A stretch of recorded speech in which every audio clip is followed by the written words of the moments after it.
서울의 밤은 결코 잠들지 않는다고 하지만 번화한 상업지구 뒤편에 자리 잡은 좁고 구불구불한 골목길은 소름 끼칠 정도의 정적이 감도는 완전히 다른 세상이었다. 한소은은 명문 한국대학교 병원에서 18시간의 긴 당직을 마치고 돌아오는 길에 얇은 코트 깃을 단단히 여미며 살을 파고드는 차가운 밤바람을 막아보려 애썼다. 금방이라도 꺼질 듯 깜빡거리는 가로등 불빛은 지난 4년 동안 그녀가 살아온 낡은 자취방으로 향하는 길목의 음습한 어둠을 몰아내기에는 역부족이었다. 그녀의 발자국 소리가 갈라진 콘크리트 바닥 위로 규칙적으로 울려 퍼졌고 낡은 처마 끝에서 떨어지는 빗물 소리와 섞여 고독한 그녀의 삶을 투영하듯 단조롭고 우울한 화음을 트리치마나 만들어냈다.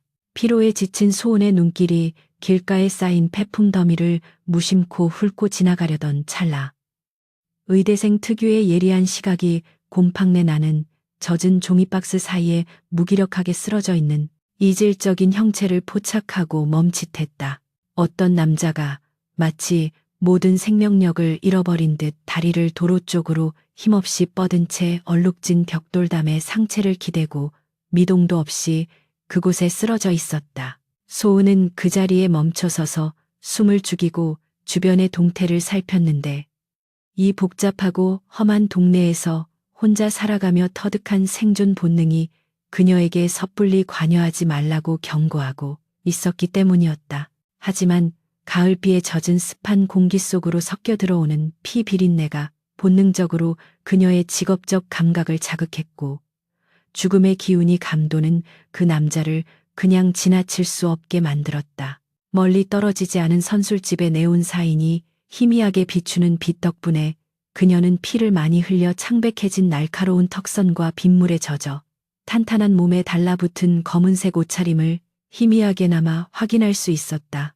소은의 작지만 단단한 손이 신속하게 남자의 경동맥을 짚어 맥박을 확인했고 미약하지만 끈질기게 생명을 유지하려는 맥박이 느껴지자 그녀의 미간이 살짝 찌푸려졌다. 그녀는 전문적인 시선으로 남자의 몸을 빠르게 훑어 피 냄새의 근원을 찾았고 고급 셔츠가 찢겨나간 왼쪽 복부에서 검붉은 피가 배어나오는 것을 발견했다. 그것은 매일 밤 응급실에서 마주치는 흔한 자창이나 교통사고의 상처가 아니라 가까운 거리에서 발사된 총알에 의해 피부 주변이 검게 그을린 총상 특유의 둥근 구멍이었다. 총기 소지가 엄격하게 통제되는 이 나라에서 총상을 입었다는 것은 이 남자가 어둠의 세력이나 극도로 위험한 조직과 연루되어 있음을 의미했기에 소은의 등줄기로 서늘한 전율이 흘렀다.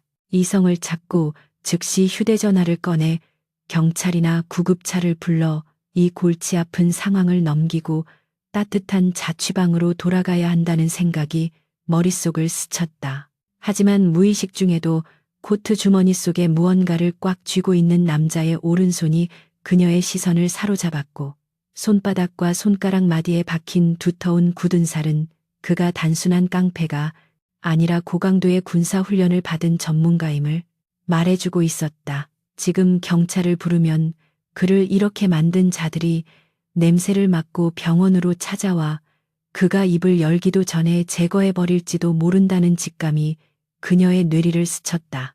도대체 왜 그랬는지 나중에 다시 생각해봐도 이해할 수 없는 기묘한 충동이 소은의 마음속에서 솟구쳐 올랐고 그녀는 인생을 송두리째 바꿀 위험한 도박을 감행하기로 결심했다. 그녀는 119에 신고하는 대신 이 자리에서 응급조치를 하거나 자신의 거처로 데려가 스스로 치료하기로 마음먹었는데 이는 자칫하면 공범으로 몰리거나 암살자들의 표적이 될 수 있는 무모한 선택이었다. 소은은 심호흡을 크게 한 번 하고 온 힘을 다해 남자의 건장한 팔을 자신의 어깨에 걸쳤는데 강철처럼 단단한 근육질의 몸은 160cm가 조금 넘는 가녀린 그녀가 감당하기에는 상상 이상으로 무거웠다. 입술을 깨물어 신음소리를 삼키며 그녀는 수십 미터 떨어진 낡은 건물의 옥탑방으로 이어지는 가파른 철제 계단을 향해 한 걸음씩 힘겹게 발을 옮기기 시작했다.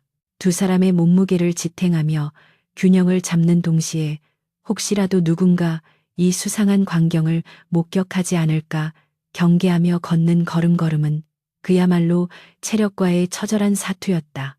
점점 굵어지는 빗줄기는 회색 콘크리트 바닥에 떨어지는 핏자국을 씻어내고 두 사람의 은밀한 이동을 가려주는 천연의 장막 역할을 해주었다.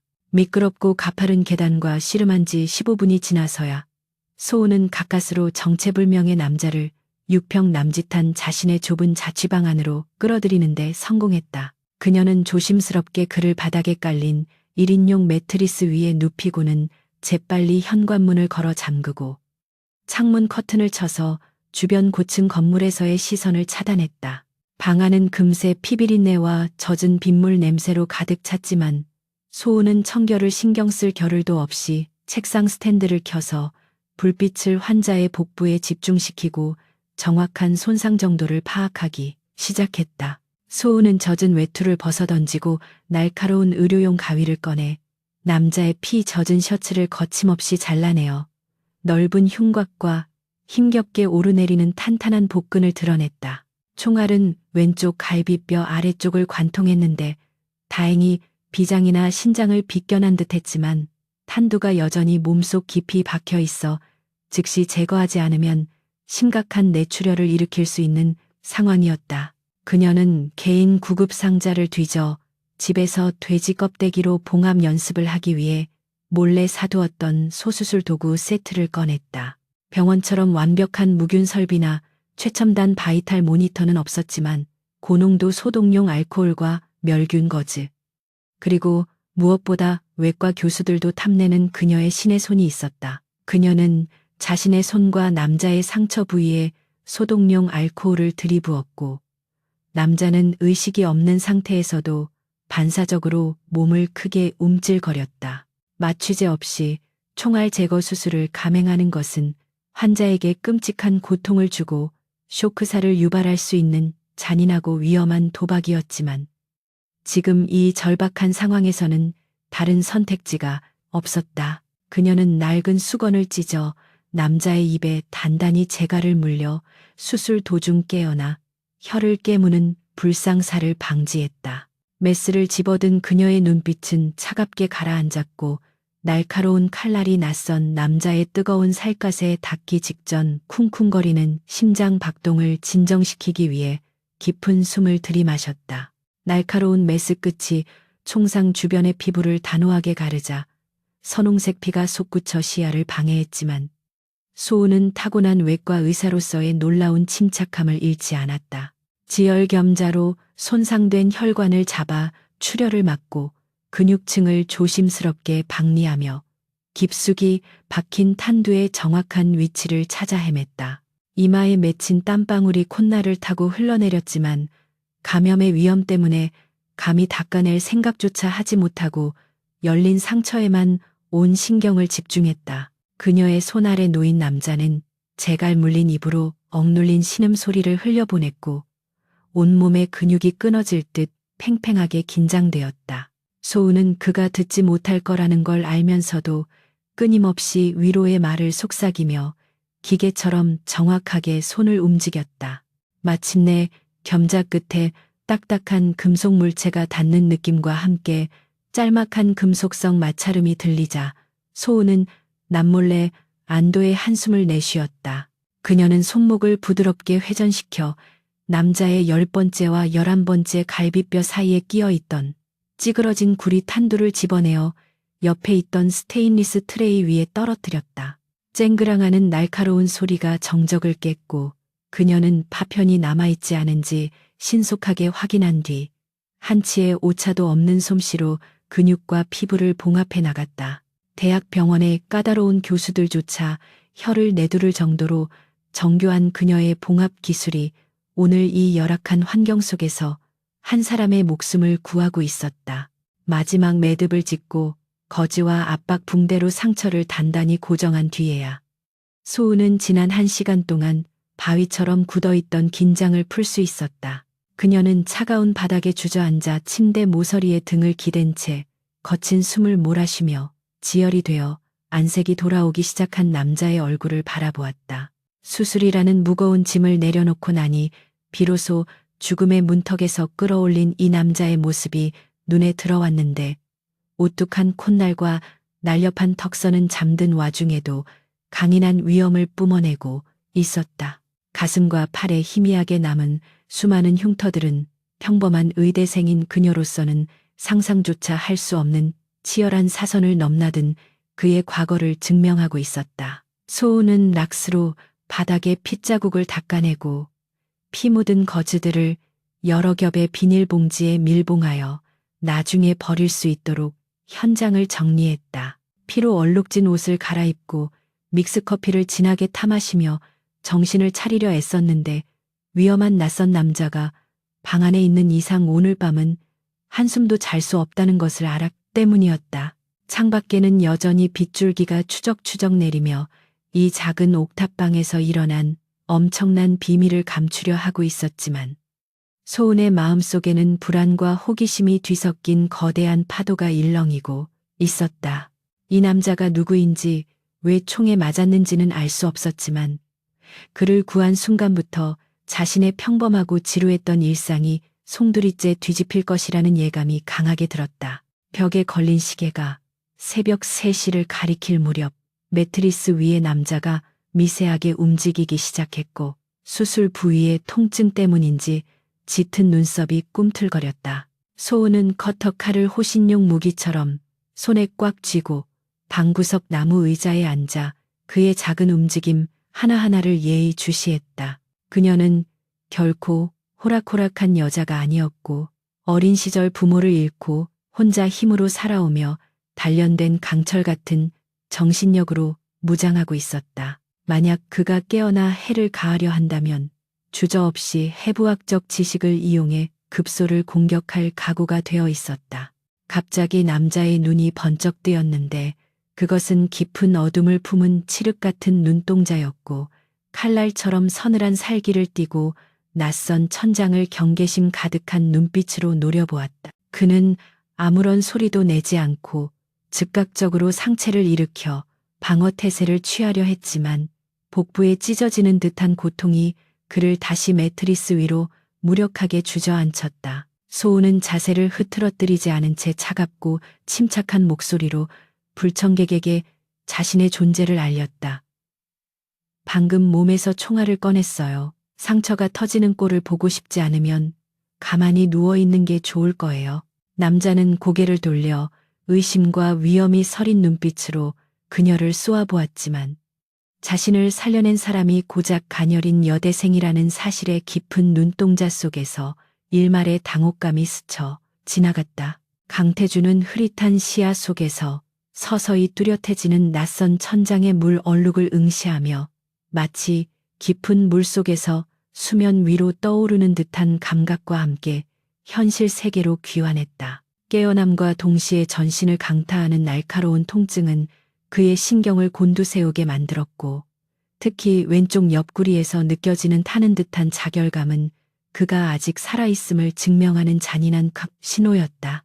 그는 수년간의 특수훈련을 통해 습득한 본능적인 감각으로 즉시 자신의 신체 상태를 점검했는데 손가락 끝의 감각은 살아있었지만 과다출혈로 인해 몸을 움직이는 것조차 버거운 상태임을 인지했다. 좁고 허름한 방안을 가득 채우고 있는 습한 공기와 낡은 벽지, 그리고 코를 찌르는 알코올 냄새는 이곳이 적들의 안전 가옥이나 병원이 아닌 지극히 평범하고 가난한 누군가의 생활 공간임을 말해주고 있었다. 하지만 그의 경계심은 조금도 줄어들지 않았고 오히려 알 수 없는 상황에 대한 불안감이 증폭되어 칠흑 같은 눈동자는 방구석에 앉아있는 여자를 향해 맹수처럼 번뜩였다. 그녀는 의자에 앉아 커터칼을 꽉 쥐고 있었는데 그 모습이 위협적이라기보다는 거대한 폭풍 앞에서 나뭇가지를 들고 서 있는 어린아이처럼 위태로워 보였다. 강태주는 마른 침을 삼키며 갈라진 목소리로 그녀의 정체를 물으려 했지만 목구멍이 타들어가는 듯한 갈증 때문에 쉰 소리만이 흘러나왔다. 그는 적들이 자신을 처리하기 위해 보낸 함정일 가능성을 배제하지 않았고 비록 상대가 가녀린 여성이라 할지라도 방심하는 순간 목숨을 잃을 수 있다는 사실을 뼈저리게 알고 있었다. 그는 이를 악물고 상체를 일으키려 시도했지만 복부 근육이 수축되면서 봉합된 상처 부위를 당기는 극심한 고통에 신음조차 내지 못하고 다시 바닥으로 무너져 내렸다. 식은땀이 비오듯 쏟아지며 시야가 다시 흐려졌지만 그는 정신력 하나로 의식의 끈을 붙잡고 그녀를 노려보았다. 한소은은 남자가 고통스러워하는 모습을 보며 쥐고 있던 커터 칼을 조심스럽게 책상 위에 내려놓았지만 여전히 그와의 거리를 유지한 채 경계태세를 풀지 않았다. 그녀는 의대생으로서의 침착함을 되찾으려 노력하며 그에게 다가가기보다는 물이 담긴 컵을 바닥에 밀어주며 마시라고 권했다. 그녀의 행동은 조심스러웠지만 눈빛만은 흔들림 없이 강태주를 직시하고 있었는데 이는 그가 지금껏 보아온 수동적인 민간인들과는 사뭇 다른 분위기를 풍겼다. 소은은 그가 자신을 해칠 의도가 없다는 것을 확인하기 전까지는 절대 틈을 보이지 않겠다는 의지를 온몸으로 발산하고 있었고 강태주 역시 그녀의 그런 당돌함에 미묘한 흥미를 느꼈다. 그는 바닥에 놓인 물컵을 의심스런 눈초리로 바라보다가 타는 듯한 갈증을 이기지 못하고 떨리는 손으로 컵을 집어들었다. 물을 한 모금 마시자 말라붙었던 목구멍이 축여지며 이성이 조금씩 돌아오기 시작했고 강태주는 비로소 자신의 상처를 직접 확인하기 위해 덮고 있던 얇은 담요를 걷어내었다. 붕대 아래로 살짝 보이는 봉합 자국은 놀라울 정도로 정교하고 깔끔하게 처리되어 있어 마치 기계가 꿰맨 듯 일정한 간격을 유지하고 있었다. 야전에서 급하게 처치한 솜씨라고는 믿기지 않을 만큼 완벽한 매듭을 보며 그는 이 여자가 평범한 대학생이 아닐지도 모른다는 의구심을 품었다. 그는 날카로운 눈빛으로 소은을 쏘아보며 당신이 의사인지 아니면 조직에서 보낸 처리반인지 다그쳐 물었다. 그의 질문에는 살기가 서려 있었지만 소은은 눈 하나 깜짝하지 않고 자신은 한국대학교 의과대학 본과 4학년생이며 당신이 쓰러져 있는 것을 보고 데려왔을 뿐이라고 담담하게 대답했다. 강태주는 그녀의 대답에서 거짓의 징후를 찾으려 애썼지만 그녀의 눈동자는 맑고 투명했으며 목소리에는 어떠한 기만도 섞여 있지 않았다. 그는 잠시 침묵을 지키다가 자신이 쓰러져 있던 골목에서 이곳까지 어떻게 데려왔는지 물었고 소은은 힘들었지만 질질 끌고 왔다고 솔직하게 털어놓았다. 160cm 남짓한 작은 체구의 여자가 80kg이 넘는 거구의 남자를 혼자서 부축해왔다는 사실은 믿기 힘들었지만 그녀의 어깨에 묻은 흙먼지와 땀에 젖은 머리카락이 그 말이 사실임을 증명하고 있었다. 강태주는 자신도 모르게 안도감과 함께 미안함을 느꼈지만 직업적인 본능이 감정을 억누르고 냉철한 판단을 내리도록 강요했다. 지금 이곳에 머무르는 것은 자신뿐만 아니라 생명의 은인인 그녀까지 위험에 빠뜨리는 일이었다. 그 시각 밖에서는 굵어진 빗줄기가 도시의 소음을 삼키고 있었지만 어둠 속에서 움직이는 불길한 그림자들의 기척까지는 지우지 못했다. 소은의 집에서 2블록 떨어진 골목 어귀에는 검은색 승합차 한 대가 엔진을 끈 채 정차해 있었고 차 안에는 알파 제약이 고용한 사설 용병팀인 블랙맘바의 팀장인 박 실장이 태블릿 화면을 주시하고 있었다. 화면에는 강태주의 체내에 심어둔 위성 추적 장치의 신호가 희미하게 깜빡거리고 있었는데 빗물과 건물들의 간섭으로 정확한 위치를 특정하지는 못하고 있었지만 반경 500m 이내에 그가 숨어 있다는 사실은 확실했다.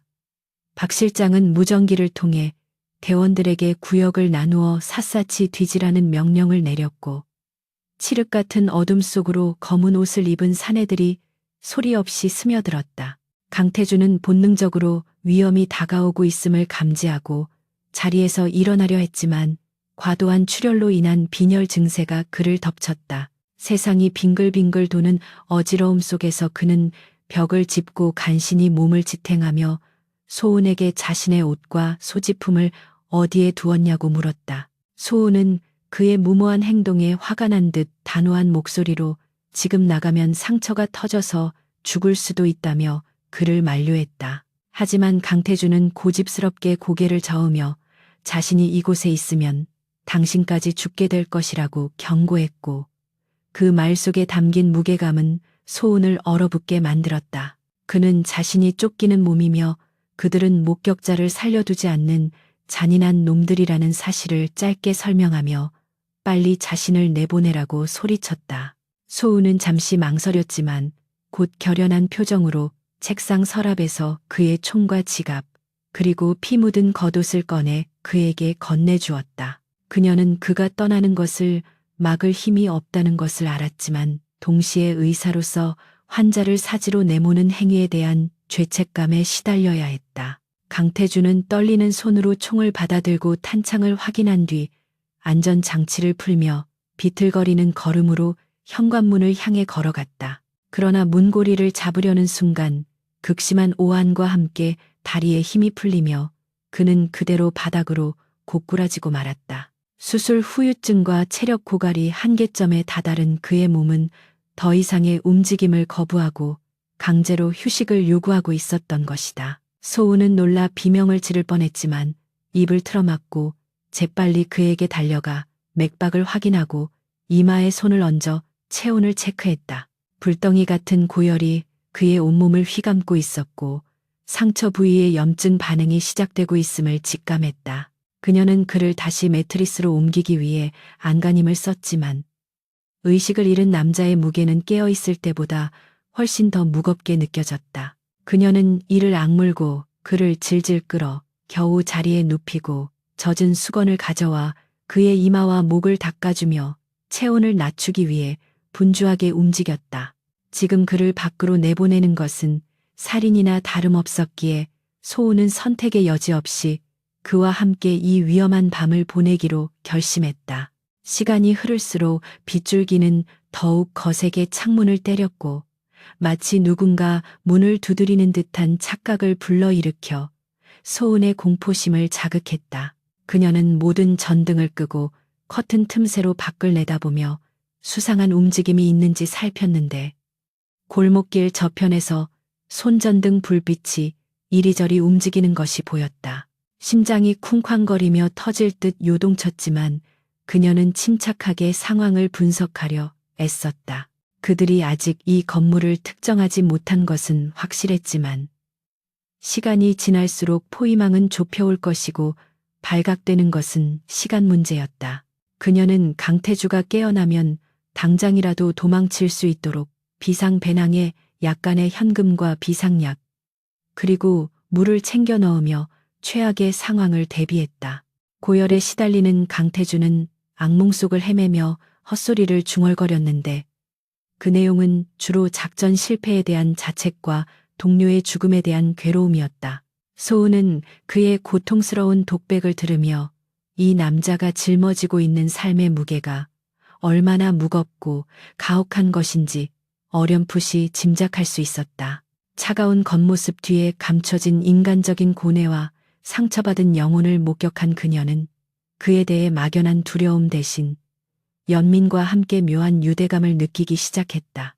그녀는 밤새 그의 곁을 지키며 수시로 물수건을 갈아주고 맥박을 체크하며 이 낯선 남자가 살아남기를 간절히 기도했다. 새벽녘이 되어서야 강태주의 열이 조금씩 내리기 시작했고 호흡도 안정을 되찾아갔지만 밖의 상황은 점점 더 긴박해지고 있었다.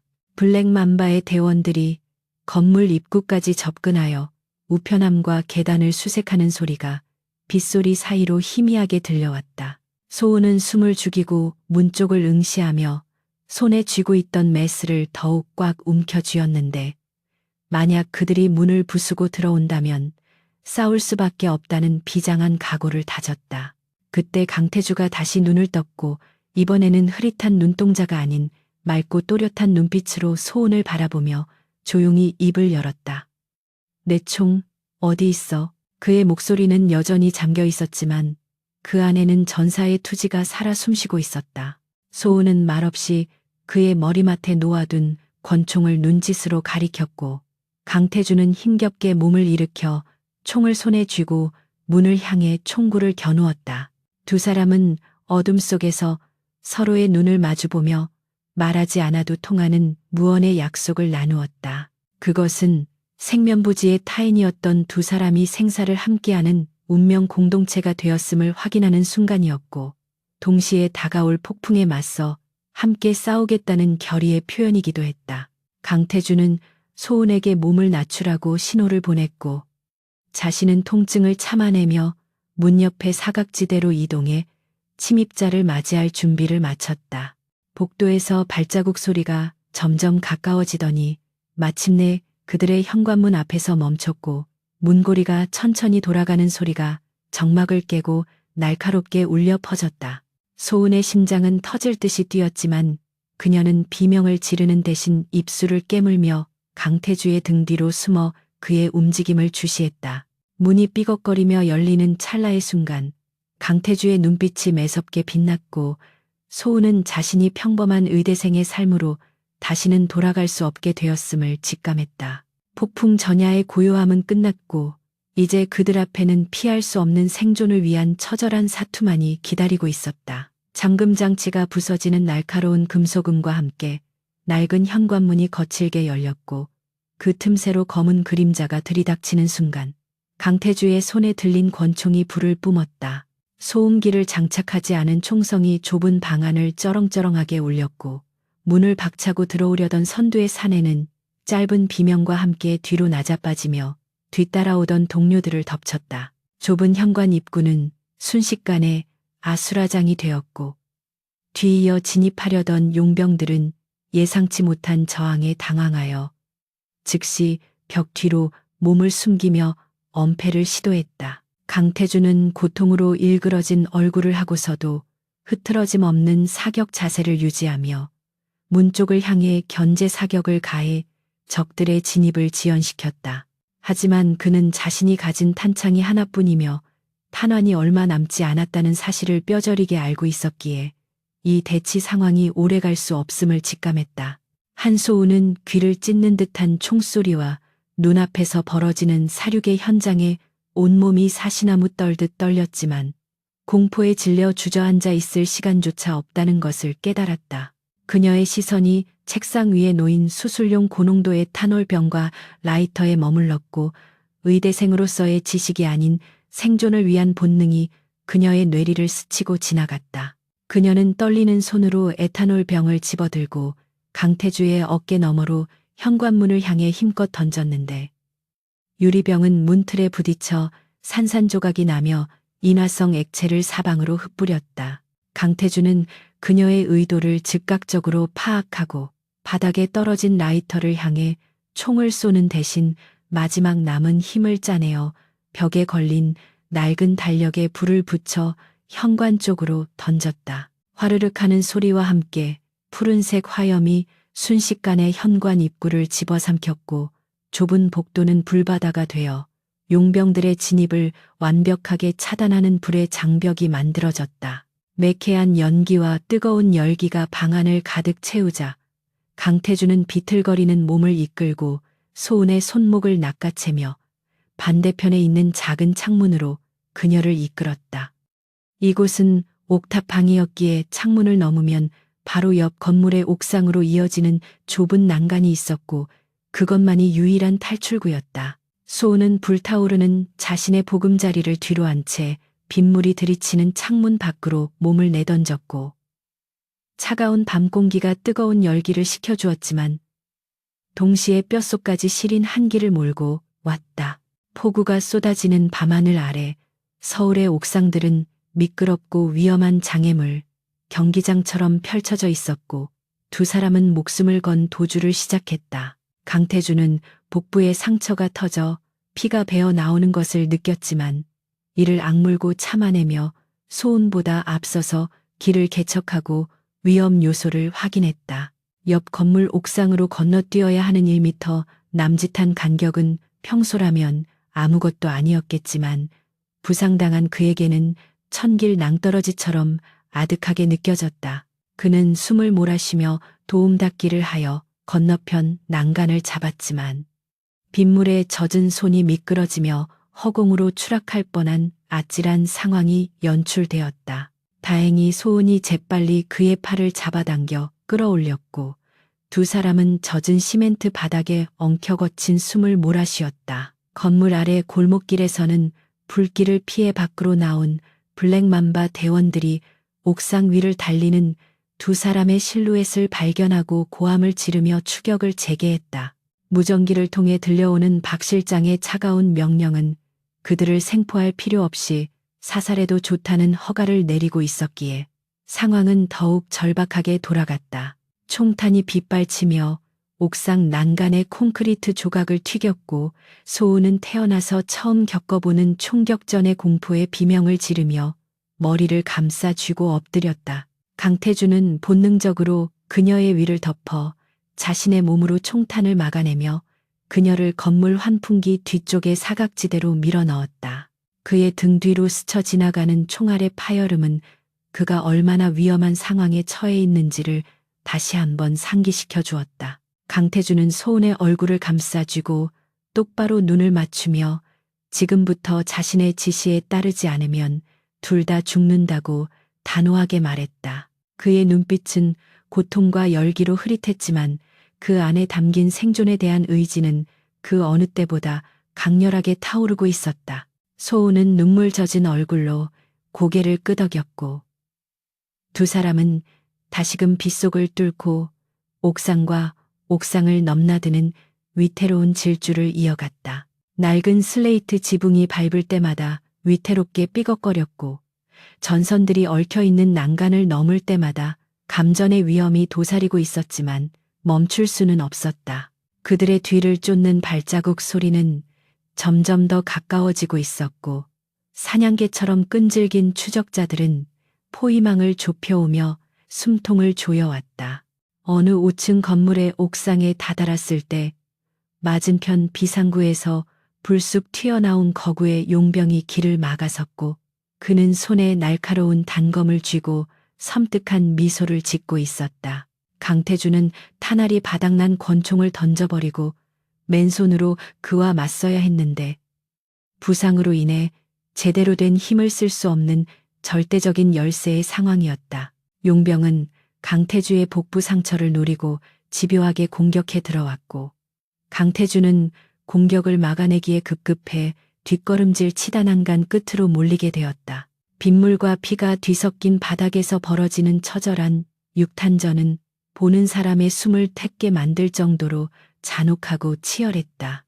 소은은 구석에 웅크리고 앉아 공포에 질린 눈으로 그 광경을 지켜보다가 강태주가 용병의 발차기에 맞아 쓰러지자 비로소 정신을 차렸다. 그녀는 주변을 두리번거려 무기로 쓸만한 것을 찾았지만 눈에 띄는 것은 옥상 한 구석에 방치된 깨진 벽돌 조각뿐이었다. 용병이 쓰러진 강태주의 목에 칼을 꽂으려는 절체절명의 순간 소은은 비명을 지르며 달려들어 벽돌로 용병의 뒤통수를 온 힘을 다해 내려쳤다. 둔탁한 타격음과 함께 용병이 비틀거리며 중심을 잃었고 그 틈을 놓치지 않고 강태주가 용병의 다리를 걸어 넘어뜨린 뒤 명치를 가격하여 제압했다. 두 사람은 기절한 용병을 뒤로하고 다시 달리기 시작했지만 이번 격투로 인해 강태주의 상처는 완전히 벌어져 피가 걷잡을 수 없이 흘러내리고 있었다. 그의 얼굴은 백지장처럼 하얗게 질렸고 입술은 파랗게 떨리고 있었지만 소은의 손을 놓지 않고 필사적으로 걸음을 옮겼다. 그들은 건물 사이의 좁은 틈새에 설치된 배수관을 타고 지상으로 내려가기로 결심했는데 이는 미끄러운 빗물 때문에 자살행위나 다름없었다. 소은이 먼저 내려가서 밑에서 받쳐주기로 하고 강태주가 뒤따라 내려왔는데 중간쯤에서 그의 팔에 힘이 빠지며 그대로 미끄러져 떨어지고 말았다. 다행히 아래에 쌓여있던 쓰레기 봉투 더미 위로 떨어져 큰 부상은 면했지만 충격으로 인해 그는 잠시 정신을 잃었다. 소은은 눈물을 삼키며 그를 흔들어 깨웠고 멀리서 들려오는 사이렌 소리와 추격자들의 고함 소리가 점점 더 가까워지고 있음을 알렸다. 강태준은 신음하며 눈을 떴고 소운의 부축을 받아 비틀거리며 일어나 복잡하게 얽힌 골목길의 미로 속으로 몸을 숨겼다.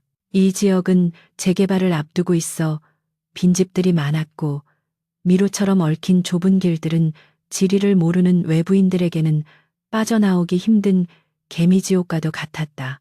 소은은 대학 시절 봉사활동을 다니며 익혀두었던 이 동네의 지름길을 기억해내고 요리조리 방향을 바꾸며 추격자들을 따돌리기 시작했다. 한참을 돌고 돌아 그들은 폐쇄된 작은 목욕탕 건물의 뒷문이 열려 있는 것을 발견하고 망설임 없이 그 안으로 몸을 피했다. 눅눅하고 어두운 탈의실 구석에 몸을 숨긴 두 사람은 서로의 심장 소리가 들릴 정도로 밀착한 채 숨을 죽이고 밖의 동태를 살폈다.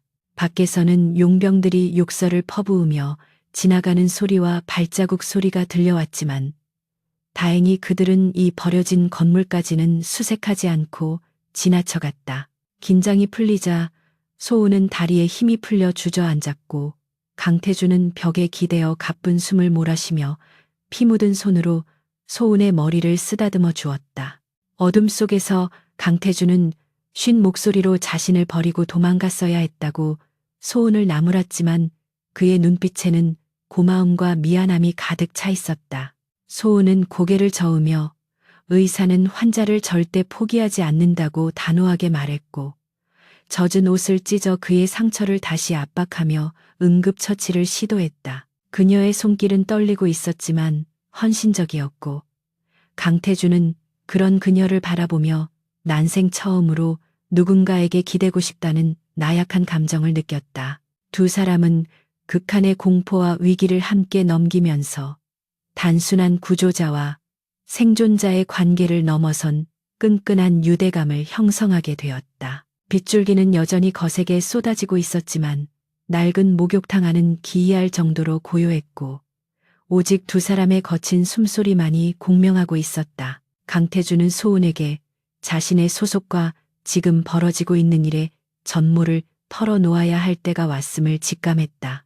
그는 품속에서 젖지 않도록 비닐로 꽁꽁 싸매둔 작은 USB 메모리를 꺼내 보여주며 이것이 모든 사건의 원흉이자 자신들이 쫓기는 이유라고 설명했다. 소은은 그 작은 플라스틱 조각이 수많은 사람의 목숨을 앗아가고 자신들의 목숨까지 위협하고 있다는 사실에 경악하며 마른 침을 삼켰다.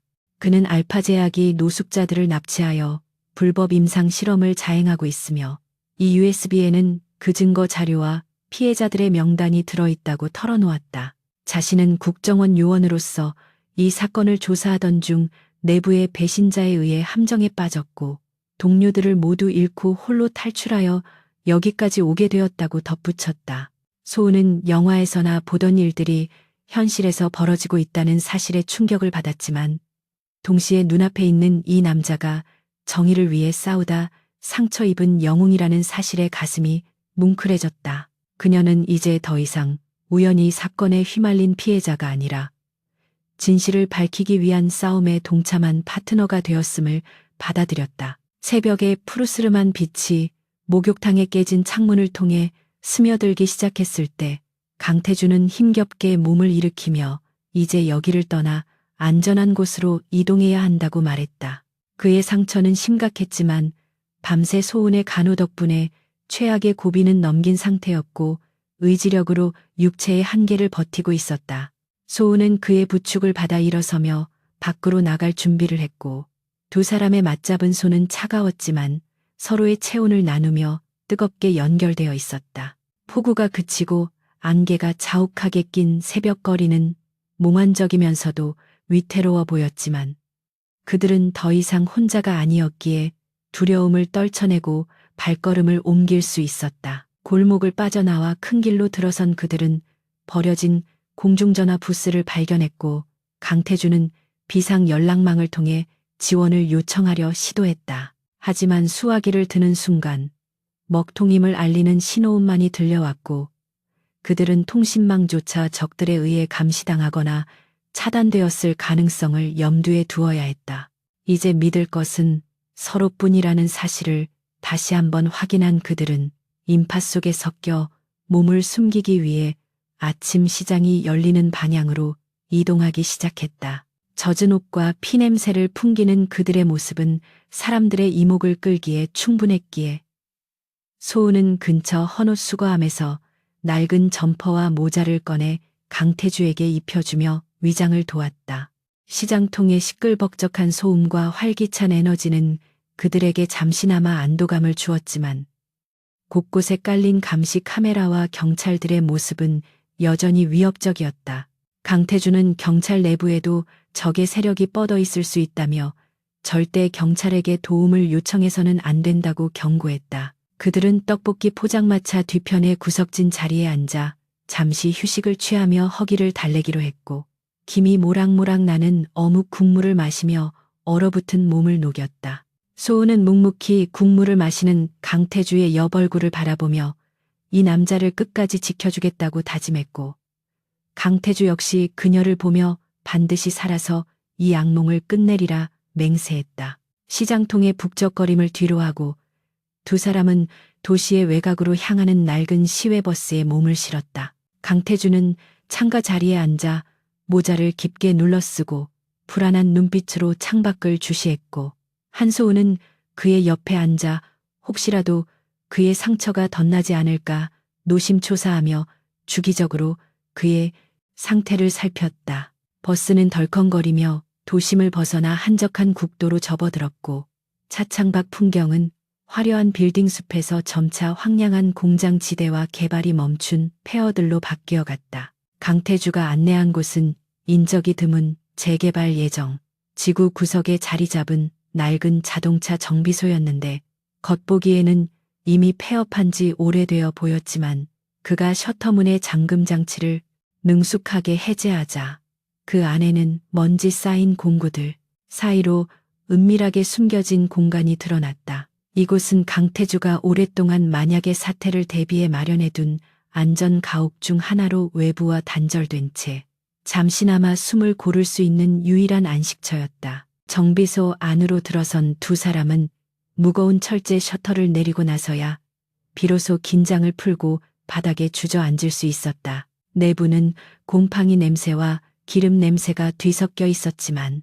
적어도 당장 총알이 날아올 걱정은 없는 안전한 공간이라는 사실만으로도 큰 위안이 되었다. 강태주는 비틀거리는 걸음으로 구석에 있는 낡은 철제 캐비닛을 열어 비상용 발전기를 가동했고 웅웅거리는 기계 소음과 함께 천장에 매달린 백열등이 깜빡거리며 희미한 빛을 토해냈다. 그 주황색 불빛 아래 드러난 강태주의 얼굴은 핏기가 하나도 없이 창백했고 입술은 바싹 타들어가 있었지만 눈빛만은 여전히 형형하게 빛나고 있었다. 소은은 그를 부축해 간이 침대에 눕히고 캐비닛에서 찾아낸 구급 상자를 열어 전문적인 치료를 시작할 준비를 했다. 소은이 강태주의 상의를 조심스럽게 벗겨내자 밤새 빗물과 땀 그리고 피에 젖어 엉망이 된 붕대가 드러났고 그 아래의 상처는 붉게 부어오른 채 열기를 내뿜고 있었다. 그녀는 익숙한 손길로 상처를 소독하고 항생제를 투여하며 감염을 막기 위해 최선을 다했는데 그녀의 표정은 수술실에서 집도를 할 때만큼이나 진지하고 엄숙했다. 강태주는 고통을 참아내며 묵묵히 그녀의 손길을 받아들였는데 자신의 몸을 만지는 그녀의 손이 더 이상 낯설거나 거북하게 느껴지지 않는다는 사실에 스스로 놀라워했다. 그는 이 작은 여자가 보여주는 강단과 헌신에 깊은 감명을 받았고 마음속 깊은 곳에서부터 알 수 없는 감정이 피어오르는 것을 느꼈다. 치료가 끝난 후 소은은 그에게 물과 캔 음식 따서 건네주었고 두 사람은 낡은 소파에 마주 앉아 잠시 침묵 속에서 식사를 했다. 허기가 어느 정도 가시자 강태주는 품 안에서 자신의 신분증을 꺼내 소은에게 건네주며 비로소 자신의 진짜 정체를 밝혔다. 가죽 지갑 속에 들어있는 국가정보원 신분증에는 강태주라는 이름과 함께 대위라는 계급이 선명하게 박혀 있었고 소은은 놀란 눈으로 신분증과 그를 번갈아 쳐다보았다.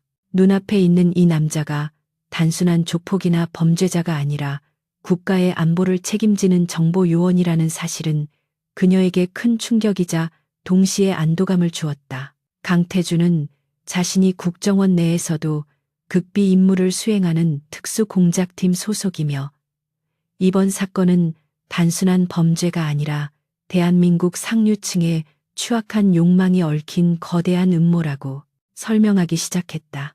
그의 목소리는 낮고 차분했지만 그 안에 담긴 분노와 진실의 무게는 소은의 가슴을 짓누르기에 충분했다. 그는 알파제약과 그 뒤를 봐주는 박 의원이 공모하여 개발 중인 신약 타나토스 프로젝트에 대해 털어놓았다. 표면적으로는 획기적인 면역 강화제이자 암 치료제로 홍보되고 있었지만 실상은 인간의 신체 능력을 강제로 증폭시키는 군사 목적의 약물이었다. 문제는 임상 실험 단계에서 치명적인 부작용이 발견되었음에도 불구하고 그들이 이를 은폐하고 노숙자와 가출 청소년들을 납치해 불법 생체 실험을 강행하고 있다는 점이었다. 강태주는 자신이 잠입 수사를 통해 확보한 증거들이 바로 그 USB에 담겨 있으며 그 안에는 실험으로 희생된 수백 명의 명단과 참혹한 실험 영상들이 포함되어 있다고 말했다. 소은은 의사로서 생명을 구해야 할 제약회사가 오히려 사람을 실험용 쥐 취급하며 죽음으로 내몰았다는 사실에 경악을 금치 못했고 주먹을 불끈 쥐며 분노를 표출했다. 강태주는 씁쓸한 미소를 지으며 이 사건에 연루된 사람들이 너무나 거물급이라 정식 수사 라인조차 믿을 수 없는 상황이라고 고백했다. 자신의 팀원들은 증거를 확보하는 과정에서 내부 배신자에 의해 모두 사살당했고 자신만이 유일하게 살아남아 증거를 가지고 탈출한 것이라고 덧붙였다. 그는 소은에게 이제 모든 사실을 알게 되었으니 선택의 기회를 주겠다며 지금이라도 자신을 떠나 경찰의 신변 보호를 요청하고 평범한 삶으로 돌아가라고 권유했다. 하지만 그의 눈빛은 말과는 다르게 그녀가 떠나지 않기를 바라는 간절함을 담고 있었고 소은 역시 그 모순된 감정을 읽어낼 수 있었다. 그녀는 잠시 생각에 잠겼지만 곧 고개를 단호하게 저으며 거절의 의사를 밝혔다. 소은은 자신이 이미 이 사건에 깊이 발을 들여놓았으며 무엇보다 의사로서 그리고 인간으로서 이런 끔찍한 범죄를 눈감고 도망칠 수는 없다고 대답했다. 그녀는 자신의 부모님이 사고로 돌아가셨을 때 세상의 냉혹함을 뼈저리게 느꼈지만 누군가 손을 내밀어 주었기에 의사가 될 수 있었다고 말하며 이제는 자신이 그 손을 내밀 차례라고 덧붙였다. 또한 그녀는 강태주가 혼자서 이 거대한 악과 싸우기에는 몸 상태가 너무 좋지 않다는 점을 지적하며 그가 완치될 때까지 곁에서 주치의 역할을 하겠다고 선언했다. 강태주는 그녀의 당찬 선언에 멍한 표정을 짓다가 이내 고개를 숙이고 어깨를 들썩이며 낮게 웃음을 터뜨렸다. 그것은 절망적인 상황 속에서 피어난 희망의 웃음이자 그녀에 대한 깊은 신뢰와 애정의 표현이었다. 밤이 깊어가자 안전 가옥 밖에는 다시 빗방울이 떨어지기 시작했고 양철 지붕을 때리는 빗소리가 두 사람 사이의 침묵을 채웠다. 강태주는 소은에게 낡은 담요를 덮어주며 잠시라도 눈을 붙이라고 말했지만 소은은 쉽게 잠들 수 없어 그에게 말을 걸었다.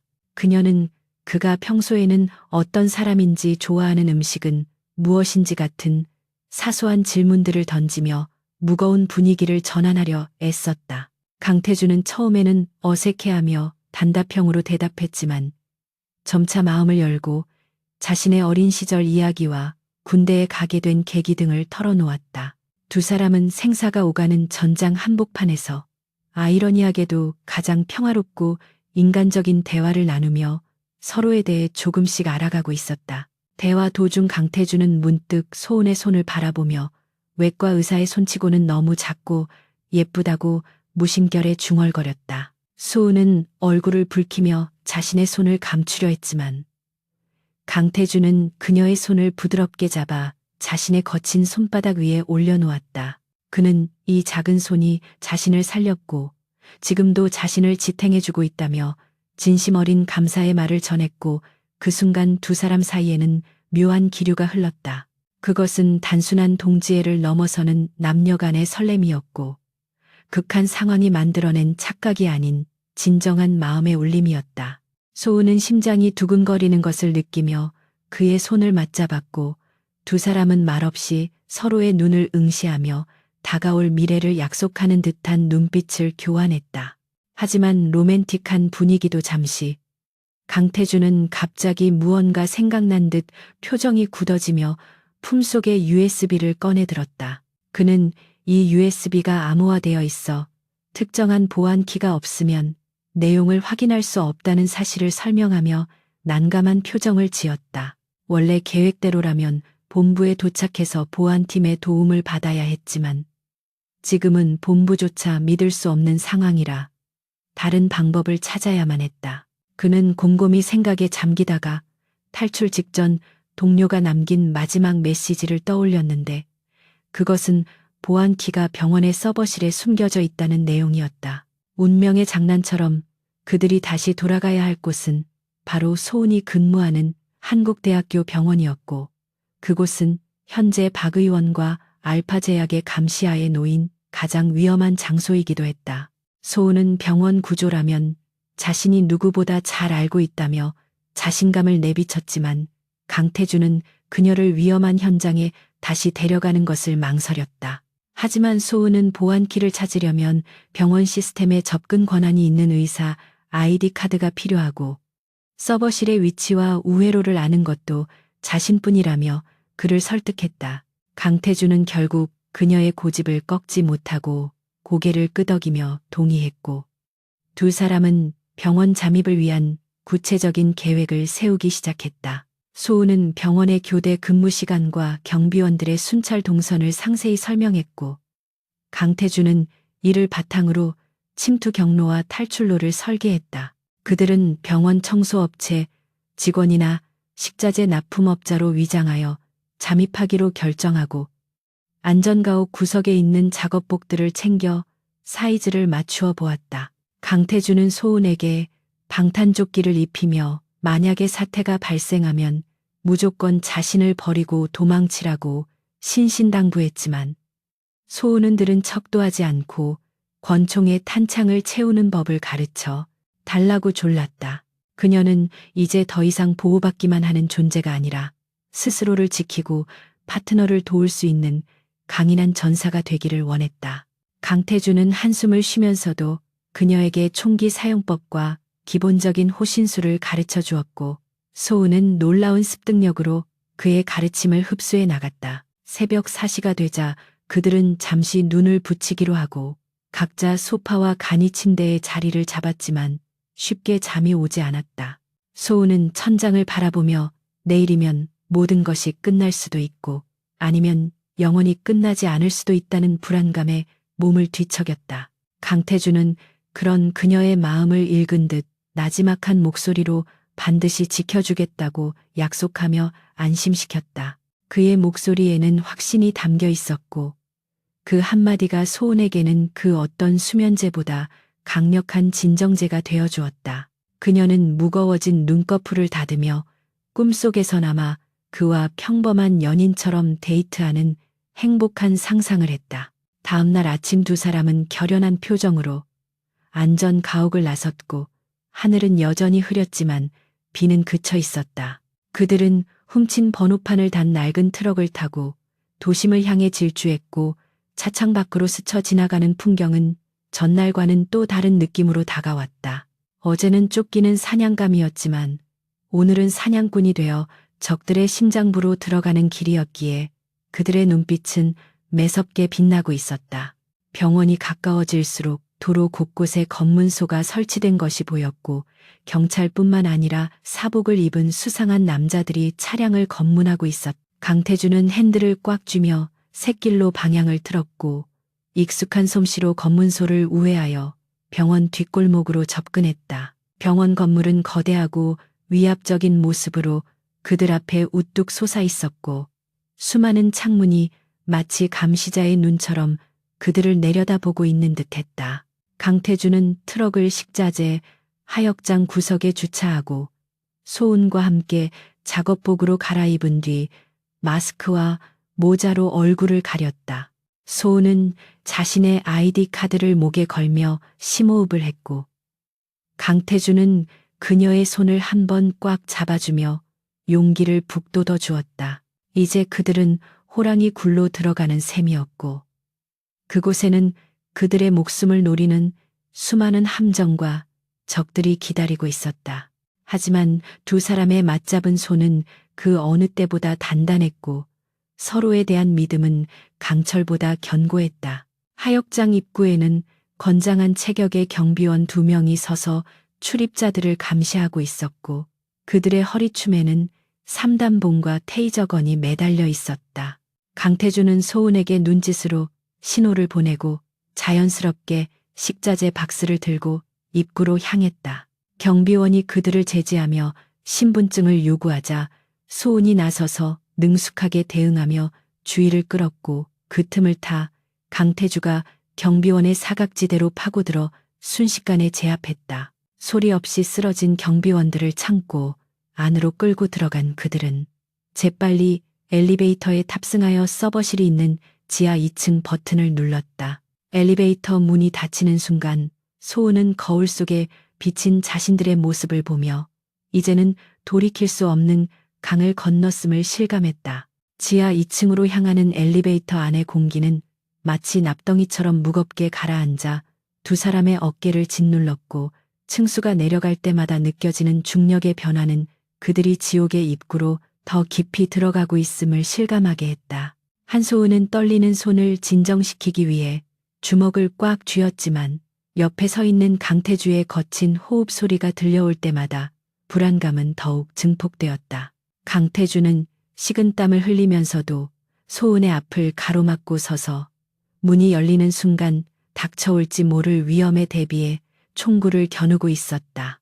띵 하는 청아한 도착 알림음과 함께 문이 천천히 열리자 멸균 소독약 냄새와 기계 돌아가는 소음이 뒤섞인 차가운 지하 복도가 그들의 눈앞에 펼쳐졌다. 다행히 복도는 비어 있었지만 CCTV 카메라들이 붉은 눈을 번뜩이며 사각지대 없이 감시하고 있어 숨을 곳이 마땅치 않았다. 소은은 병원 구조에 익숙한 자신의 장점을 살려 강태주의 팔을 끌고 CCTV의 회전 주기에 맞춰 사각지대로 이동하는 기지를 발휘했다. 그녀는 평소 의국원들이 잠시 휴식을 취하거나 몰래 간식을 먹던 비품 창고 뒤편의 좁은 통로를 기억해냈고 그곳이 서버실로 향하는 가장 안전한 지름길임을 확신했다. 강태주는 부상으로 인해 몸놀림이 예전 같지 않았지만 소은의 리드에 따라 민첩하게 움직이며 그녀의 대담함에 다시 한번 감탄했다. 두 사람은 마치 하나의 그림자처럼 움직이며 복도를 가로질러 나갔고 멀리서 들려오는 경비원들의 구둣발 소리를 피해 린넨실 안으로 몸을 숨겼다. 좁은 린넨실 안에서 두 사람의 몸이 밀착되자 서로의 심장 박동 소리가 귓가에 울릴 정도로 크게 느껴졌다. 문틈새로 밖을 살피던 강태주는 복도를 지나가는 무리가 단순한 병원 경비원이 아니라 블랙 맘바의 요원들임을 단번에 알아차렸다. 그들은 허리춤에 총기를 숨기고 무전기로 끊임없이 교신하며 층별 수색 상황을 보고하고 있었는데 이는 이미 병원 전체가 그들의 소나기에 장악되었음을 의미했다. 소은은 공포에 질려 숨을 들이켰지만 강태주가 그녀의 입을 손으로 막으며 안심시키는 눈빛을 보냈고 그 단단한 손길에서 전해지는 온기가 그녀를 진정시켰다. 그들이 지나가기를 기다리는 짧은 시간은 마치 영원처럼 길게 느껴졌고 어둠 속에서 마주한 두 사람의 시선은 말보다 더 많은 감정을 교환하고 있었다. 적들의 발소리가 멀어지자 강태주는 조용히 문을 열고 주위를 살핀 뒤 소은에게 이동 신호를 보냈다. 서버실 앞에는 전자식 도어락과 함께 지문인식 시스템이 설치되어 있어 일반적인 방법으로는 침입이 불가능해 보였다. 강태주는 배낭에서 해킹 툴이 담긴 소형 단말기를 꺼내 도어락 패널에 연결했고 복잡한 암호 코드를 해독하기 시작했다.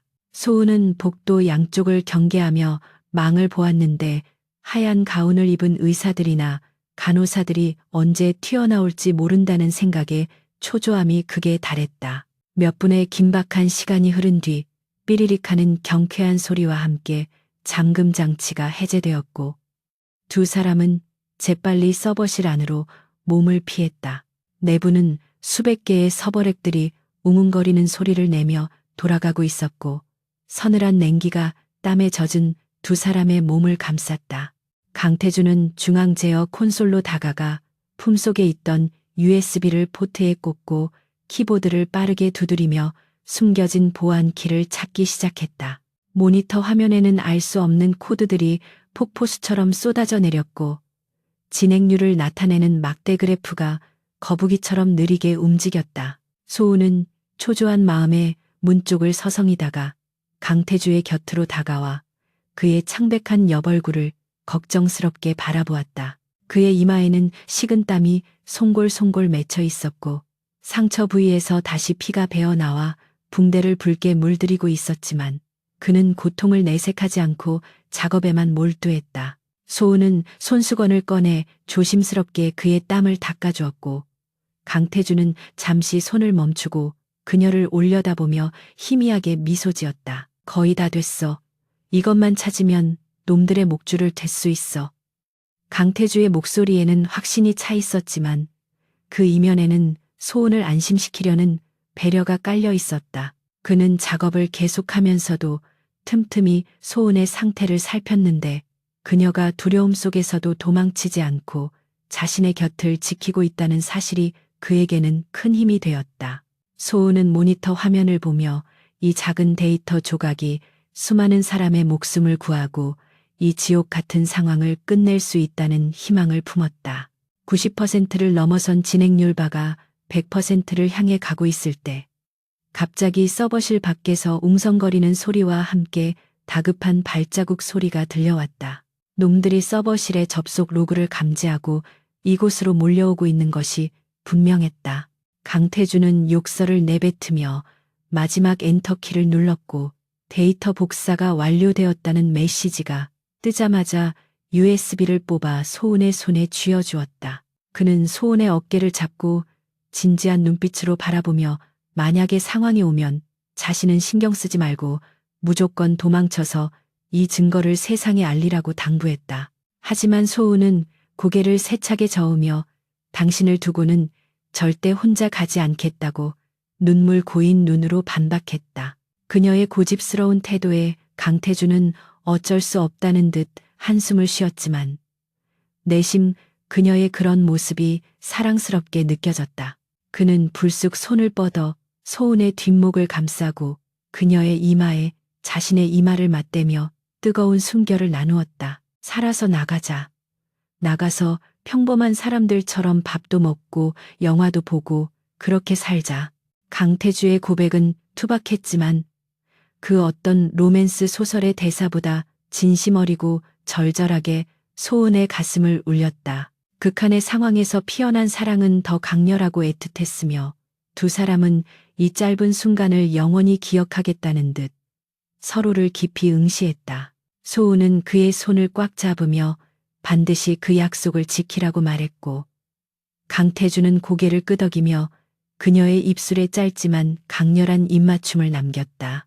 그것은 죽음을 앞둔 작별 인사가 아니라 반드시 살아남겠다는 생존의 맹세이자 서로에 대한 깊은 헌신의 약속이었다. 그때 쾅하는 굉음과 함께 서버실의 철문이 찌그러지며 열리기 시작했고 최루탄이 안으로 굴러들어와 매캐한 가스를 내뿜었다. 강태주는 소은을 끌어안고 서버렉 뒤로 몸을 날렸고 동시에 들이닥친 블랙 맘바 요원들의 총격이 서버 기계들을 박살내며 불꽃을 튀겼다. 좁은 서버실은 순식간에 전쟁터로 변했고 강태주는 소은에게 바짝 엎드리라고 소리치며 응사했다. 하지만 적들의 숫자는 너무 많았고 화력 면에서도 압도적인 열세였기에 정면 승부로는 승산이 없었다. 강태주는 서버실 안쪽에 있는 비상 환풍구를 발견하고 소은을 그쪽으로 밀며 탈출을 시도했다. 그는 소화기를 집어들어 가스 배관을 향해 쏘아 터뜨렸고 하얀 가스와 연기가 시야를 가리는 틈을 타 소은을 환풍구 안으로 밀어넣었다. 먼저 가. 내가 놈들을 막을 테니까. 강태주의 외침에 소은은 울부짖으며 그의 팔을 잡으려 했지만 그는 단호하게 그녀를 밀어내고 환풍구 덮개를 닫아버렸다. 닫힌 덮개 너머로 총성이 빗발치고 강태주의 고함 소리가 들려오자 소은은 입을 틀어막고 흐르는 눈물을 닦으며 좁고 어두운 통로를 기어가기 시작했다. 그녀가 할 수 있는 일은 그가 목숨 걸고 지켜낸 이 증거를 가지고 살아남아 그를 구하러 오는 것뿐이라는 잔인한 현실을 받아들여야 했다. 소은이 환풍구를 통해 병원 1층 로비 화장실로 빠져나왔을 때 병원은 이미 아수라장이 되어 있었다. 그녀는 피 묻은 작업복을 벗어 변기통에 버리고 청소 도구함에 있던 환자복으로 갈아입은 뒤 휠체어를 타고 환자인 척 위장하여 응급실 출구를 향해 이동했다. 밖에는 경찰차와 구급차가 요란한 사이렌을 울리며 도착해 있었지만 그들 중 누가 적이고 누가 아군인지 알 수 없었기에 도움을 요청할 수 없었다. 그녀는 품속에 감춰둔 USB를 꽉 움켜쥐며 병원을 빠져나와 택시를 잡아탔고 차창 밖으로 멀어지는 병원 건물을 바라보며 강태주를 반드시 구하겠다고 다짐했다. 한소은이 탄 택시가 병원에서 멀어질수록 그녀의 심장은 찢어질 듯한 통증과 함께 격렬하게 요동치고 있었지만 흐르는 눈물을 닦아낼 생각조차 하지 못한 채 멍하니 창밖을 응시했다. 강태주가 자신을 살리기 위해 불길 속으로 뛰어들던 마지막 모습이 뇌리에 박혀 지워지지 않았고 그가 남긴 온기가 여전히 손끝에 남아있어 그녀를 더욱 비참하게 만들었다. 하지만 주머니 속에서 차갑게 식어가는 USB 메모리의 감촉이 그녀에게 지금은 슬픔에 잠겨 있을 때가 아니라는 냉혹한 현실을 상기시켜 주었다. 이 작은 플라스틱 조각 하나에 강태주의 목숨과 수많은 희생자의 피눈물이 담겨 있다는 사실을 깨닫자 그녀의 눈동자에 서서히 생기가 돌아오기 시작했다. 그녀는 택시 기사에게 목적지를 변경하여 도심의 번화가인 명동 입구에 내려달라고 말했고 목소리는 떨리고 있었지만 결코 무너지지 않겠다는 단단한 의지가 깃들어 있었다. 수많은 인파 속에 섞여 몸을 숨긴 소은은 가장 먼저 눈에 띄는 허름한 PC방으로 들어가 구석진 자리를 잡고 강태주가 비상시를 대비해 알려주었던 비밀 이메일 주소에 접속했다. 그녀는 떨리는 손으로 키보드를 두드리며 그가 가르쳐준 암호를 입력했고 화면에는 접속 승인이라는 짧은 메시지와 함께 비상 연락망 목록이 나타났다.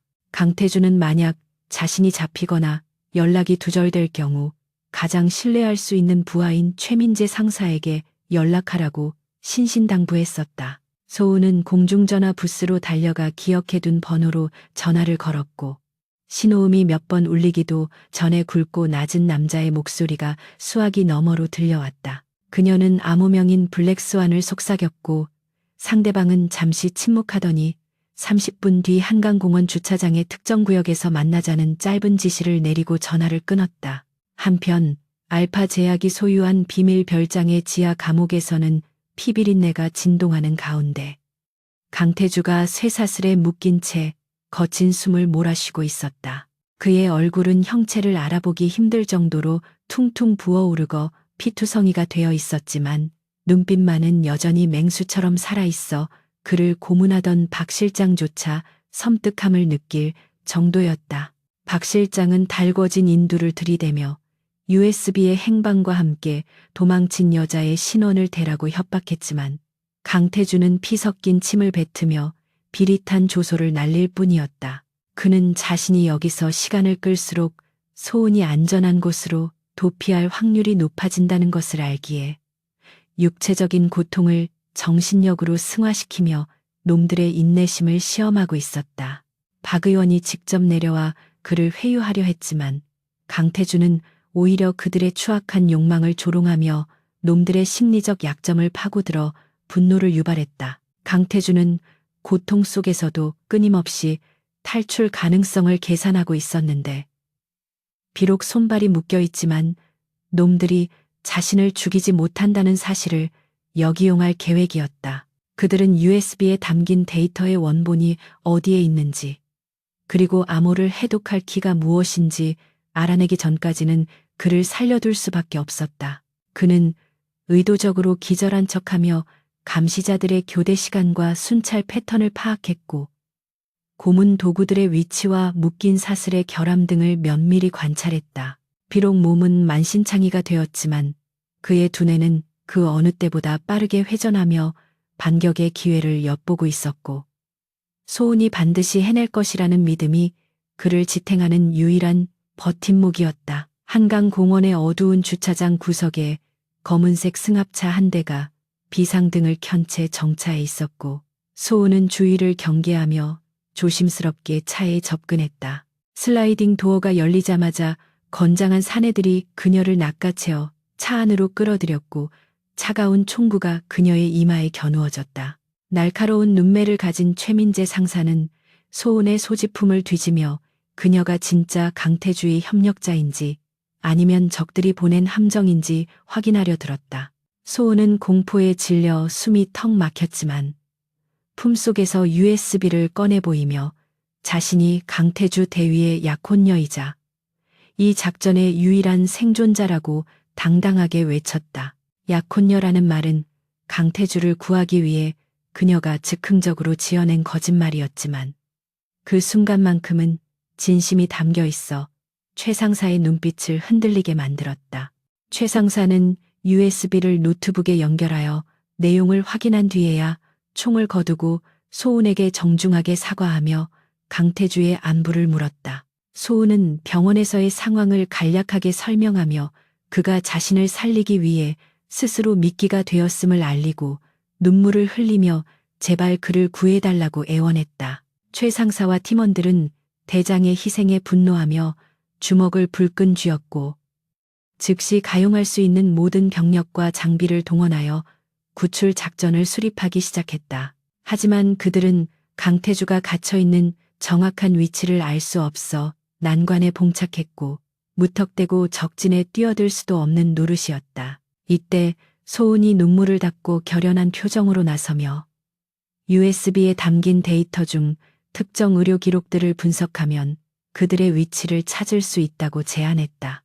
소은은 의대생으로서의 지식을 발휘하여 불법 임상실험 대상자들의 생체 신호 데이터에 포함된 GPS 좌표 기록을 역추적하기 시작했다. 비록 암호화되어 있었지만 그녀는 강태주가 서버실에서 보여주었던 해킹 패턴을 기억해내어 최 상사의 기술팀과 협력하여 암호를 풀어내는 데 성공했다. 좌표가 가리키는 곳은 경기도 가평의 깊은 산속에 위치한 알파 제약 회장의 개인 별장이었고 그곳은 위성 지도로도 잘 보이지 않는 요새와 같은 곳이었다. 위치가 확인되자 최 상사는 즉시 타격대를 편성하여 출동 준비를 서둘렀고 소은은 자신도 현장에 데려가 달라고 고집을 부렸다. 최 상사는 위험하다며 만류했지만 소은은 그가 심각한 부상을 입었을 것이 분명하므로 즉각적인 응급처치가 가능한 의료진이 반드시 필요하다고 설득했다. 결국 소은은 방탄조끼를 입고 구급 가방을 맨 채 작전팀의 일원으로 합류하게 되었고 그녀의 눈빛은 더 이상 보호받아야 할 연약한 여대생의 것이 아니었다. 승합차 안에서 그녀는 강태주가 가르쳐준 권총 사용법을 머릿속으로 되뇌며 차가운 금속성의 감촉에 익숙해지려 노력했다. 그녀는 사랑하는 사람을 구하기 위해 피 묻은 손을 잡을 각오가 되어 있었고 필요하다면 누군가를 해쳐서라도 그를 지켜내겠다는 비장한 결의를 다졌다. 차창 밖으로 스쳐 지나가는 밤거리는 평온해 보였지만 그녀의 마음속은 이미 치열한 전쟁터 한복판에 서 있었다. 새벽 2시 안개가 자욱하게 낀 별장 주변 숲속에 도착한 구출팀은 소리 없이 이동하며 외곽 경비병들을 하나씩 처리해 나갔다. 소은은 최 상사의 뒤를 따르며 숨죽여 이동했는데 숲속에 젖은 흙냄새와 피냄새가 섞여 구역질이 올라왔지만 입술을 깨물며 참아냈다. 저 멀리 화려한 조명이 켜진 별장이 눈에 들어왔고 그 지하 깊은 곳에 강태주가 고통받고 있을 거라는 생각에 그녀의 발걸음은 더욱 빨라졌다. 최 상사는 열화상 카메라를 통해 건물 내부의 병력 배치를 확인하고 세 팀으로 나누어 동시다발적인 진입을 지시했다. 소은은 의무병 역할을 맡은 대원과 함께 후방 지원조에 배치되었지만 그녀의 시선은 계속해서 지하실 입구로 추정되는 곳을 향해 고정되어 있었다. 신호탄이 터짐과 동시에 요란한 총성과 폭음이 고요한 산속을 뒤흔들었고 별장은 순식간에 아비규환의 지옥도로 변했다. 특수훈련을 받은 강태주의 부하들은 용병들을 압도하며 빠르게 내부로 진입했고 소은도 그들의 보호를 받으며 건물 안으로 들어섰다. 복도 곳곳에서 총격전이 벌어지고 파편이 튀는 와중에도 그녀는 두려움보다는 강태주를 찾아야 한다는 일념 하나로 꿋꿋하게 전진했다. 드디어 지하실로 내려가는 육중한 철문 앞에 도착했고 대원들이 폭약을 설치하여 문을 폭파하자 매캐한 연기와 함께 지하 감옥의 입구가 드러났다. 소은이 가장 먼저 연기를 뚫고 뛰어들어가자 그곳에는 끔찍한 고문의 흔적이 역력한 강태주가 의식을 잃은 채 매달려 있는 참혹한 광경이 펼쳐졌다. 그녀는 비명을 지르며 그에게 달려가 맥박을 확인했고 미약하게나마 뛰고 있는 심장 박동을 느끼자 안도감에 오열했다. 그녀는 떨리는 손으로 가위를 꺼내 그를 묶고 있는 밧줄을 끊어내고 바닥에 눕혀 응급처치를 시작했다. 온몸이 상처투성이인 그를 보며 가슴이 미어지는 듯했지만 그녀는 눈물을 삼키며 지혈제를 뿌리고 붕대를 감으며 의사로서의 본분을 다했다. 강태주는 소은의 목소리에 희미하게 눈을 떴고 피 묻은 손을 들어 그녀의 뺨을 어루만지며 헛것을 보는 게 아니냐고 힘겹게 물었다. 늦어서 미안해요. 내가 왔어요. 이제 아무 걱정하지 마요. 소은은 그의 손을 잡고 울먹이며 말했고 강태주는 피 섞인 미소를 지으며 그녀가 무사하다는 사실에 감사했다.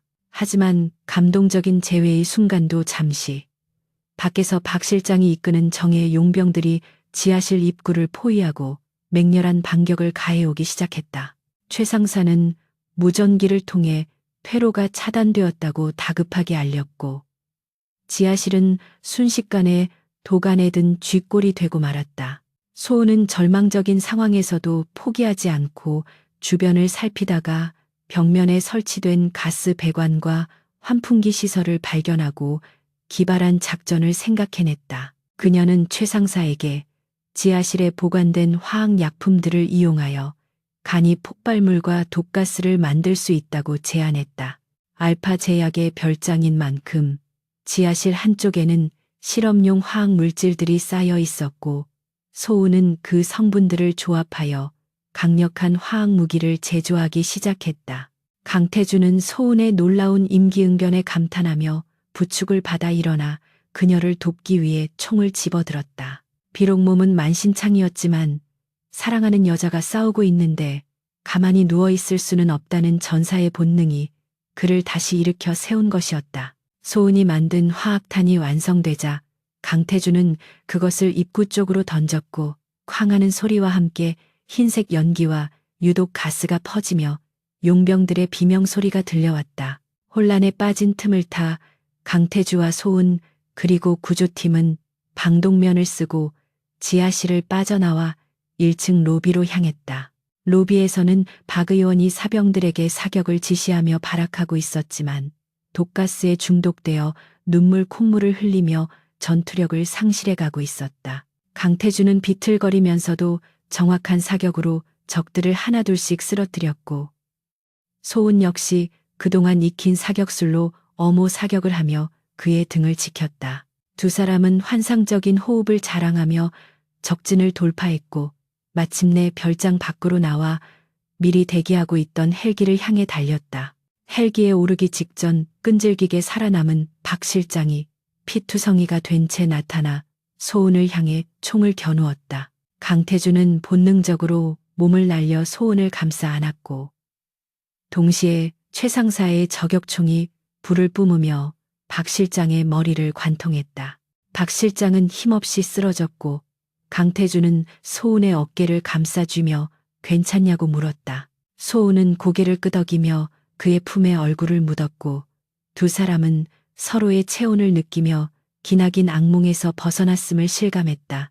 헬기가 이륙하며 불타는 별장을 뒤로하고 밤하늘로 솟아오르자 소은은 창밖을 내려다보며 이제야 비로소 모든 것이 끝났다고 생각했지만 강태주의 표정은 여전히 굳어 있었다.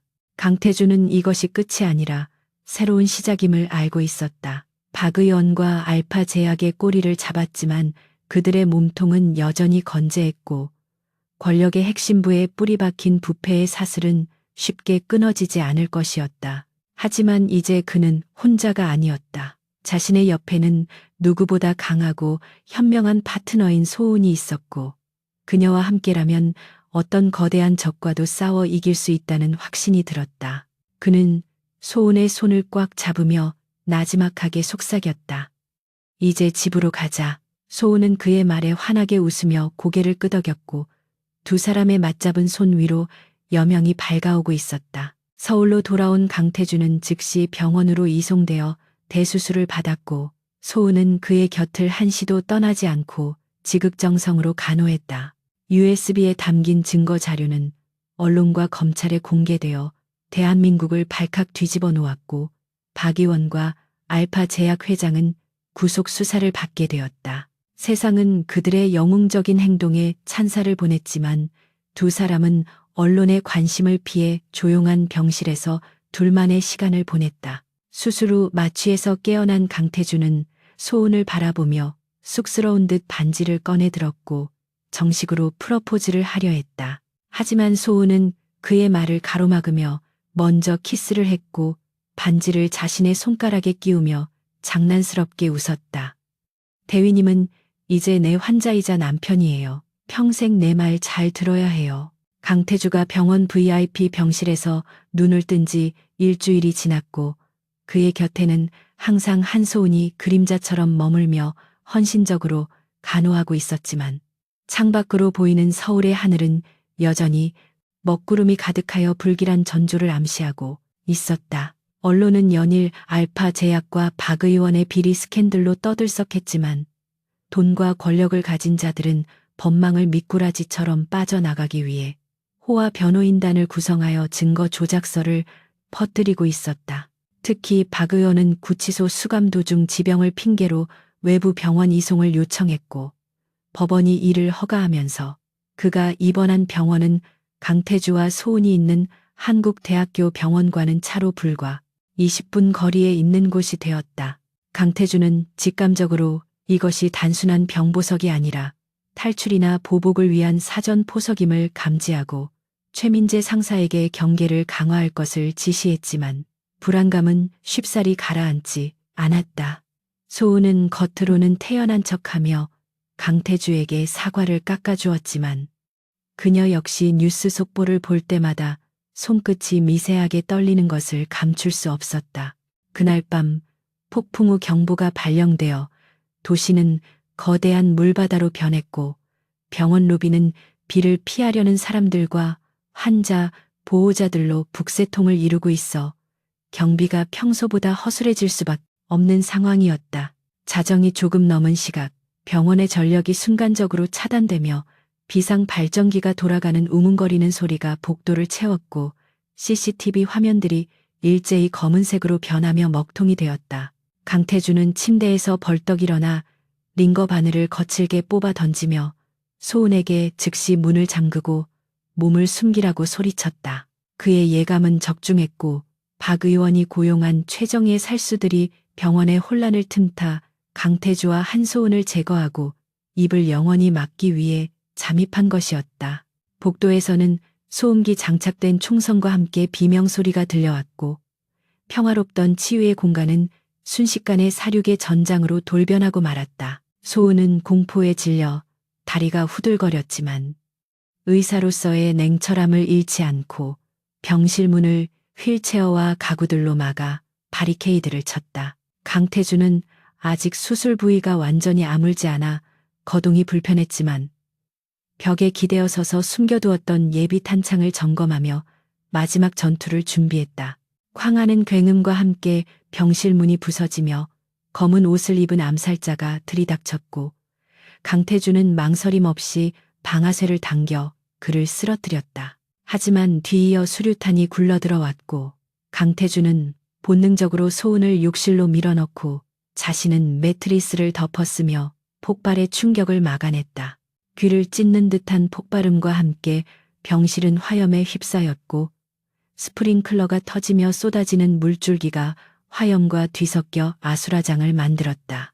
연기 자욱한 욕실 바닥에서 정신을 차린 소은은 쓰러져 있는 강태주를 발견하고 비명을 지르며 그에게 기어가 상태를 확인했다. 다행히 매트리스 덕분에 치명상은 피했지만 폭발의 충격으로 인해 뇌진탕 증세를 보이며 의식이 혼미한 상태였다. 소은은 그를 부축하여 일으켜 세우며 정신을 차리라고 뺨을 때렸고 강태주는 흐릿한 눈으로 그녀를 바라보며 어서 도망치라고 중얼거렸다. 하지만 소은은 고개를 저으며 당신을 두고는 절대로 가지 않겠다고 소리치며 그의 팔을 자신의 어깨에 걸치고 욕실 환기구를 통해 옆 병실로 이동을 시도했다. 그녀는 이제 더 이상 보호받는 존재가 아니라 사랑하는 남자를 지키기 위해 목숨을 건 여전사로 거듭나 있었다. 옆 병실은 다행히 비어 있었지만 복도는 이미 암살자들에 의해 점거된 상태였기에 그들은 비상계단을 통해 옥상으로 올라가 구조 헬기를 요청하기로 결정했다. 소은은 강태주의 무게를 지탱하며 한 계단 한 계단 힘겹게 올라갔고 그녀의 하얀 의사가운은 검댕과 피로 얼룩져 처참한 몰골이 되었다. 암살자들은 피냄새를 맡은 상어떼처럼 그들의 뒤를 바짝 추격해왔고 총탄이 계단 난간을 때리며 불꽃을 튀겼다. 강태주는 고통을 참아내며 뒤를 향해 견제 사격을 가해 적들의 접근을 지연시켰지만 탄알은 바닥을 드러내고 있었다. 옥상 문을 열고 밖으로 나가자 거세게 몰아치는 비바람이 그들을 맞이했고 탈출구 없는 막다른 곳에 몰린 두 사람은 절망적인 상황에 직면했다. 옥상 반대편에서는 헬기 한 대가 서치라이트를 비추며 접근하고 있었지만 그것은 구조 헬기가 아니라 박 의원이 타고 있는 도주용 헬기였다. 박 의원은 헬기에서 내려 거만한 표정으로 두 사람을 내려다보며 자신의 권력은 법 위에 존재하며 너희 같은 벌레들이 감히 대적할 상대가 아니라고 조롱했다. 그는 부하들에게 두 사람을 옥상 밖으로 던져버리라고 지시했고 암살자들이 다가오자 강태주는 소은을 자신의 등 뒤로 숨기며 마지막 힘을 짜내어 주먹을 불끈 쥐었다. 바로 그때 옥상 입구에서 섬광탄이 터지며 눈부신 빛이 장렬했고 최민재 상사가 이끄는 국정원 특수팀이 로프를 타고 강화하며 기습 공격을 감행했다. 예상치 못한 지원군의 등장에 박 의원의 부하들은 당황하여 우왕좌왕했고 전세는 순식간에 역전되어 치열한 총격전이 벌어졌다. 최 상사는 박 의원의 헬기 로터를 향해 사격하여 이륙을 저지했고 헬기는 균형을 잃고 옥상 난간에 처박히며 불길에 휩싸였다. 박 의원은 불타는 헬기에서 기어나와 피투성이가 된 채 소은을 인질로 잡으려 달려들었지만 강태주가 그 앞을 가로막았다. 강태주는 부상당한 몸이라고는 믿기지 않는 속도로 박 의원의 팔을 꺾고 다리를 걸어 바닥에 매다 꽂으며 분노의 일격을 가했다. 이건 내 동료들의 몫이다. 그리고 이건 내 여자를 건드린 대가다. 강태주의 주먹이 박 의원의 얼굴에 꽂힐 때마다 그동안 쌓였던 울분과 한이 씻겨 내려가는 듯했다. 박 의원은 바닥에 널브러져 살려달라고 비굴하게 애원했지만 강태주는 차가운 눈으로 그를 내려다보며 법의 심판을 받게 될 것이라고 싸늘하게 일갈했다. 뒤늦게 도착한 경찰 특공대가 옥상을 포위하고 박 의원과 살아남은 암살자들을 체포하며 길고 길었던 싸움은 비로소 막을 내렸다. 빗줄기는 점차 가늘어지고 있었고 구름 사이로 새벽의 여명이 비치며 옥상을 환하게 비추기 시작했다. 소은은 다리에 힘이 풀려 주저앉은 강태주에게 달려가 그를 꽉 껴안았고 두 사람은 빗물과 피가 섞인 서로의 얼굴을 닦아주며 뜨거운 눈물을 흘렸다. 상황이 종료된 후 병원 로비는 수많은 취재진으로 인산인해를 이루었고 강태주와 한소은이 경찰의 호의를 받으며 걸어 나오자 카메라 플래시가 쉴 새 없이 터졌다. 박 의원이 수갑을 차고 끌려 나오는 모습이 전국에 생중계되면서 그동안 은폐되었던 모든 진실이 만천하에 드러나게 되었다. 기자들은 강태주에게 마이크를 들이대며 소감을 물었지만 그는 묵묵부답으로 일관하며 오직 소은의 손을 꽉 잡고 인파를 헤치고 나갔다. 그에게 중요한 것은 세상의 환호나 영웅 대접이 아니라 옆에 있는 이 여자의 안전과 평범한 행복뿐이라는 것을 뼈저리게 깨달았기 때문이었다. 며칠 후 강태주는 국정원장으로부터 훈장 수여와 함께 1계급 특진을 제안받았지만 그는 정중하게 거절하고 사직서를 제출했다. 그는 더 이상 어둠 속에서 피를 묻히며 사는 삶이 아니라 소은과 함께 햇빛 아래서 당당하게 살아가고 싶다는 뜻을 분명히 밝혔다. 국정원장은 아쉬워하면서도 그의 결정을 존중해 주었고 그동안의 노고를 치하하며 명예롭게 떠날 수 있도록 배려해 주었다. 소은 역시 병원으로 복귀하여 다시 의사로서의 일상을 되찾았지만 이제 그녀는 더 이상 외톨이가 아니었다. 병원 사람들은 그녀를 영웅의 연인이자 전장을 누빈 의사라 부르며 존경의 눈빛으로 바라보았고 그녀는 쑥스러워하면서도 당당하게 자신의 일을 해나갔다. 어느 맑은 가을날 오후 강태주는 말끔한 정장 차림으로 꽃다발을 들고 소은이 근무하는 병원 앞 공원에 나타났다. 퇴근하던 소은은 그를 발견하고 환하게 웃으며 달려와 그의 품에 안겼고 강태주는 그녀를 번쩍 들어 올리며 빙글빙글 돌았다. 주변 사람들의 시선 따위는 아랑곳하지 않고 두 사람은 서로의 눈을 바라보며 세상에서 가장 행복한 미소를 지었다. 강태주는 소은을 내려놓고 무릎을 꿇으며 품에서 반짝이는 다이아몬드 반지를 꺼내 정식으로 청혼했다. 전장에서는 당신이 나를 살렸지만 이제는 내가 평생 당신을 지키고 사랑하며 살게 해줘. 나랑 결혼해 줄래? 소은은 감격에 겨워 눈물을 글썽이며 고개를 끄덕였고 강태주는 떨리는 손으로 그녀의 약지에 반지를 끼워 주었다. 지나가던 시민들과 병원 동료들이 그 모습을 보고 박수를 치며 환호성을 질렀고 두 사람은 수줍게 웃으며 입맞춤으로 화답했다. 그것은 할리우드 영화의 한 장면처럼 로맨틱하고 아름다운 순간이었으며 죽음의 문턱을 함께 넘은 연인만이 보여줄 수 있는 깊은 사랑의 완성이었다. 그들은 손을 잡고 낙엽이 떨어지는 공원길을 걸어가며 앞으로 펼쳐질 평범하지만 소중한 미래에 대해 이야기꽃을 피웠다. 더 이상 총성도 비명도 없는 평화로운 세상에서 그들은 서로가 서로에게 구원자이자 안식처가 되어주기를 약속했다. 하지만 그들의 이야기는 여기서 끝이 아니라 이제 막 시작된 것이나 다름없었다.